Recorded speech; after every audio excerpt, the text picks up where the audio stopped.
On March 23rd, 1998, Iron Maiden released definitely not, well, I mean, it's fair to say, their most questionable material. Their 11th album, Virtual XI, Virtual 11, however you want to call it, to this day is still like deemed, Iron Maiden's worst album. But is it actually though? 25 years later, we're going to take a look at this, I won't say awesome album, but different album and just go, we'll just go through it together, track by track, bit of history, and just see if it really is as bad as we remember.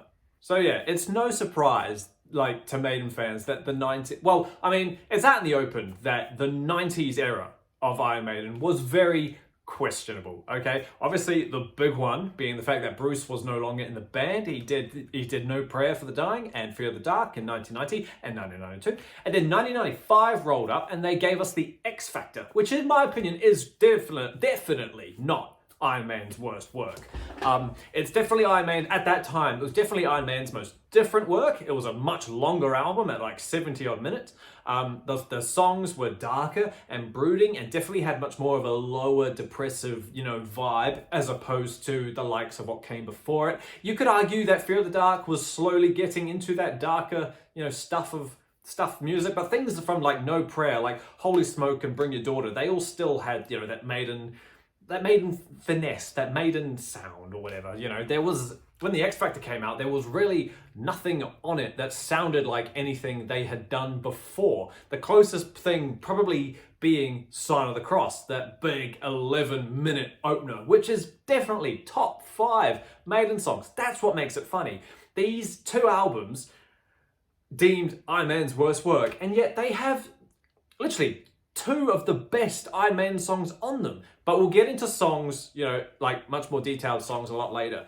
95 came out and it got a lot of hate. So 1998 rolled around with Virtual 11 coming out. You could say it's pretty fair to say this album is indeed a lot more positive. It's a lot more upbeat. I wouldn't say it's faster, but like it's definitely different from the X Factor itself. Like, coming off the X Factor with this real dark and brooding long album, Steve was going through a lot of stuff, going through a divorce and all that jazz. It just was not a happy time for him. He lost his singer, blah, blah, blah, all that jazz. So to come out with this, where it's like, a bit more positive, a bit more upbeat, there's a lot more synth, like keyboardy stuff on this album as opposed to the X Factor. But yeah, it's a fun album. Bottom line, like, 25 years later, well, not that I was alive in 98, but I wasn't listening to Maiden in 98. I found this record on the back of listening to the Ed Hunter compilation, which had The Klansman on it, which I was like, what is this song? I loved that. I found the album, and it all kind of tied in with the whole virtual computer game thing. So it was a fun little era for Maiden to be exploring in. And obviously, if you've done the research of this album, you'll also know that it ties in with football, being around 1998, which was when I'm pretty sure the World Cup was going on. Steve was able to tie in his love of football with the album. He had to do it at least once, right? He's a phenomenal. He's a, diehard football fan. Look at his bass guitar, for God's sake. But yeah, it's a cool album. There are, I won't deny, there obviously are some questionable moments, but like I say, we're about to get into the songs now, so we'll just go through it track by track and really dissect what's good and what actually isn't off this album. 25 years later, let's see if it still sucks.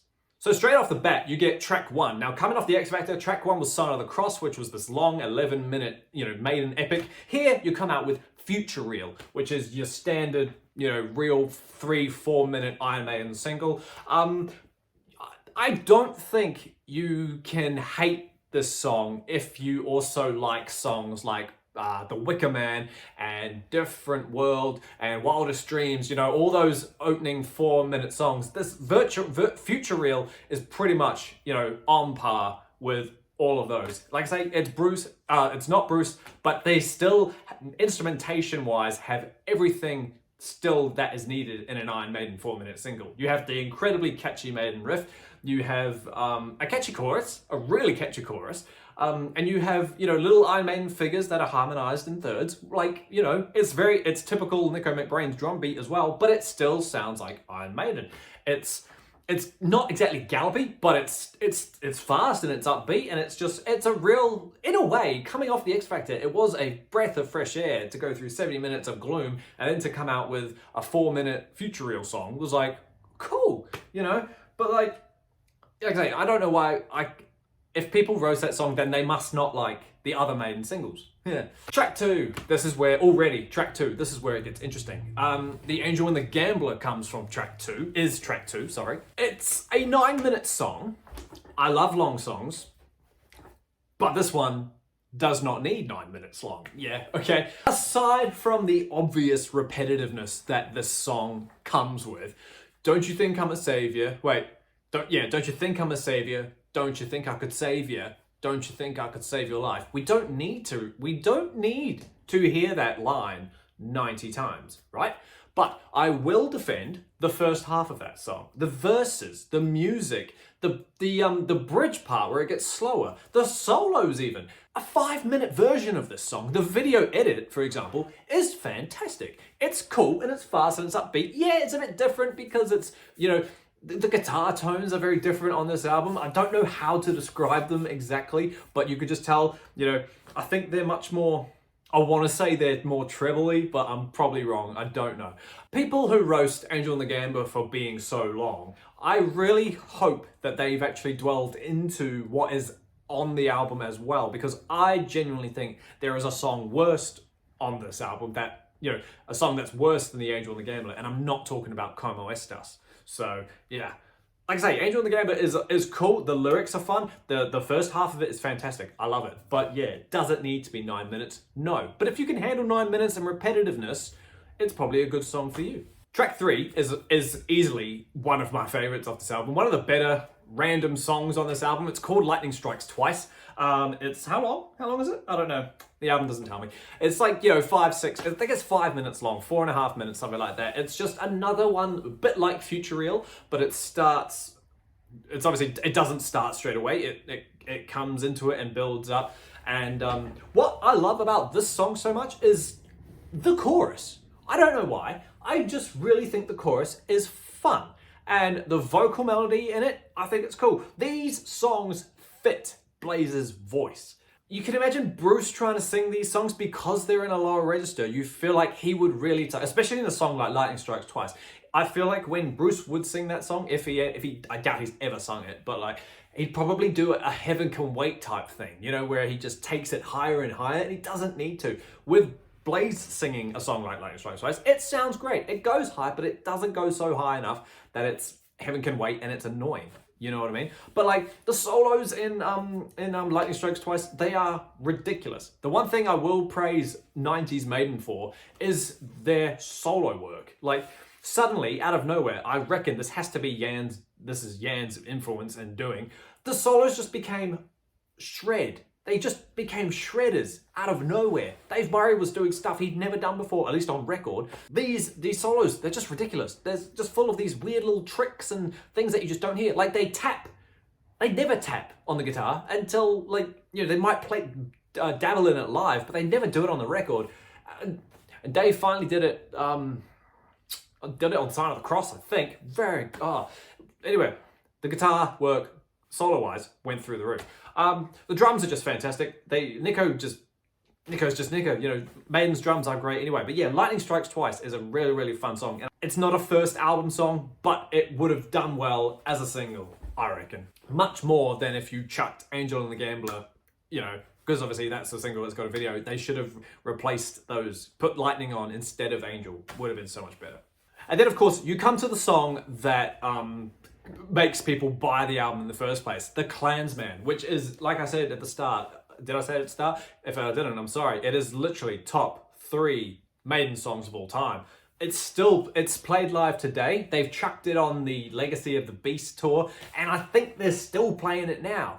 I don't think it's going to be on the Days of Future Past tour, because it's a new tour, new set list. At least I hope it's not, because we need more songs. Anyway, it's on the Legacy of the Beast tour, and it's just absolutely fantastic. It's literally top 3 of all time. It's a 9-minute song written by Steve himself. There's no one else that contributed.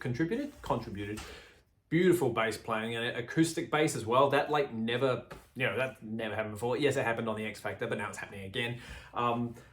Beautiful riffs, beautiful harmonies, beautiful vocals. Again, Blaze Bayley's voice fits this song, and Bruce's does too. But Blaze really set the tone for this song. I think it just fits the his roughness of the content of that song. Just absolutely fantastic. When I first heard that song, I died. I thought it was the best thing ever, and I still do. It's definitely one of the all-time favorites. If you haven't heard The Klansman, honestly, go listen to it. It makes this album worth owning, just that, I swear to God. But yeah, moving on from The Klansman, like I say, it's a 9-minute song, it's fantastic. Moving on from The Klansman, you get When Two Worlds Collide. Now this one's interesting, because where it's a great song, it also isn't. I feel like it's trying to emulate the likes of The Klansman and The Sign of the Crosses, but like, it's not like a 9-10 minute song. It's only like 6 minutes, I think. But it gives me off the vibe that it's trying to be an Iron Maiden epic, but it comes off short. You know what I mean? Like I say, it's only 6 minutes, so it's not trying to be one in length. But like, the riffs in this song are a bit simple. They are very stock standard Iron Maiden riffing. And the lyrics, you could say, are a bit, I want to use again, simple. But you can't help but deny, when this song is on, it's a fun song. I do really like When Worlds Collide. It took me a while to get around to actually loving it, but I do really like it. The rhyming is very, you could say, predictable. Like the lyrics rhyme in a way where it's obvious what's going to come next. But I mean, once you get over that, it's fun. It's still got all the characteristics of a Maiden song. It's got a clean intro. It's got a jumpy bit in the middle. It's got a fun little harmony section, and it ends how it begins. It ends how it began. So, I mean, it's fine. It's cool. I saw a clip of it live, and they play it just that little bit faster. And I was like, that makes it sound better. If this song was a little bit faster, like just a couple of notes faster on the BPM, a couple of numbers higher on the BPM, it would have been, it probably would have been much more fun. It's a tiny bit slow in terms of gallops and stuff. But like I say, I saw that clip live, and it just really put it into perspective of being like, that's a fun song. So yeah, I really recommend, what's it called? When Worlds Collide. It's really fun. Track 6 is another song that pretty much mirrors the When Worlds Collide song in terms of trying to be an epic that's not an epic. We've got The Educated Fool, which again is underrated, and most of these songs, the ones that don't actually suck, are incredibly underrated because they keep getting referred to as Iron Man's worst album. But anyway, The Educated Fool, again, starts with this real beautiful, real typical clean Maiden intro, like they all do now. But I mean, it works, it's gallopy. But what makes this song different is the random little, I want to say pre-verse, that bit where it's like, it's open the page of chapter 1. It's a different kind of rhythm that we don't really hear with Maiden songs, because normally, Maiden's is just very simple. That one has this weird jagged feel and just makes the song stand out a lot differently from everything else we've heard. We're 6 tracks in now. And like I say, there's been enough to keep us interested for sure. But that one just kind of makes you turn around and be like, what's happening there? The only sucky thing about The Educated Fool is the chorus. The chorus is very short, but it drags on. It does get repetitive in that bit. And you just when you think, is that the last one? No, there's always one more. And it just goes on for a bit. But again, another solo that shreds amazingly. There's a fun little harmony section, and that's a fun song. I learned how to play The Educated Fool way back when, and I still do. Probably if I played it today, I'd probably still enjoy jamming The Educated Fool. It's really cool. It's definitely one of the songs that I would play a lot more off this album. The Klansman. I would pretty much play all these songs minus the 3 that are actually bad.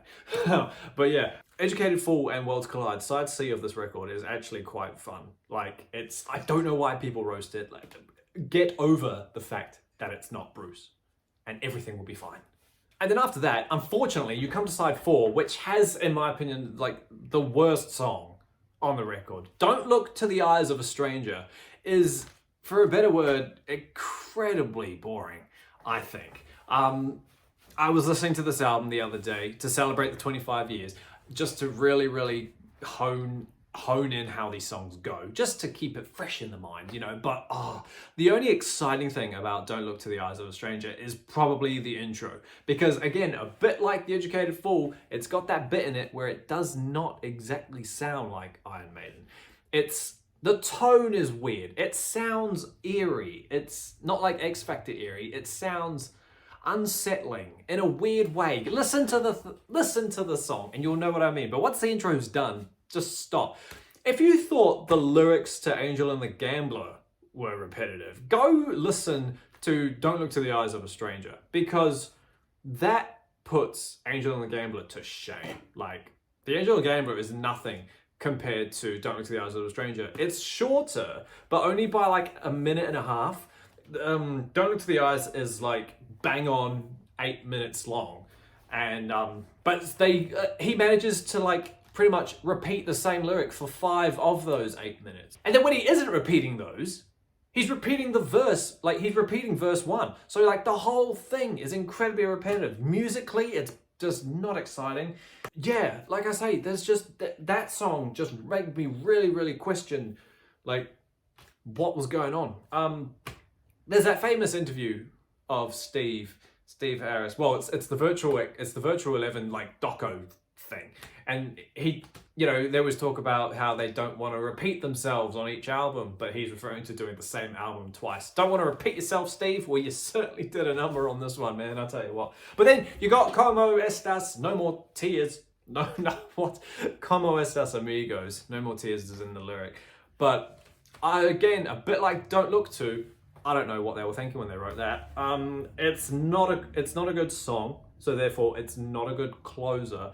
A song like The Educated Fool would have been so much better to close the album, but like I say, those two, Don't Look to the Eyes and Como Estas, they are definitely Maiden's most questionable like music pieces to date. Like I have songs that I hate. You know, I'm a diehard Maiden fan and I love everything they do, but my God, there are moments in their catalogue where you look at it and think, what? But literally, aside from those two, please go give Virtual 11 a spin. Go listen to something. If you don't want to listen to the whole thing, that's fine. Just listen to Lightning Strikes Twice, When Two Worlds Collide, and The Educated Fool. You've probably heard the singles and you've probably heard the epics. You've probably heard Angel and the Gambler. That's why you probably hate this album. Don't listen to, if you actually no, go listen to Don't Look to the Eyes of a Stranger, because that way you'll get blown away, just like I was, of how repetitive it is. But it's nowhere near as bad as people claim it is. In my opinion, No Prayer is Iron Maiden's worst album. I would much rather listen to this than No Prayer. But you know what? Because I'm me, I would much rather listen to this than Seventh Son. That's just my opinion. Let me know down below if you've listened to the album. Let me know down below if it's a fun album for you. Do you like any song of it? Do you hate every minute of it? You know, are you sad that Blaze left? Do you want Blaze to come back? Oh, speaking of Blaze, we all just found out that he suffered a heart attack recently. So our thoughts and prayers go out to you, Blaze. Hope you know, stay strong and stay fit and healthy so you can get back on the road touring and, you know, give us more Wolfsbane music, really. Wolfsbane's good. Go listen to them. Awesome stuff. But yeah, thanks for hanging out with me, team. Happy 25 years to Virtual 11, Virtual XI. It's a fun album. That's all I'm going to say. It's definitely not their worst music. So yeah, go listen to it, team, and let me know down below what you think. And until that happens, everybody, like always, stay inside, stay safe, wash your hands, listen to Virtual 11, and I will see you all in the next video. See you later.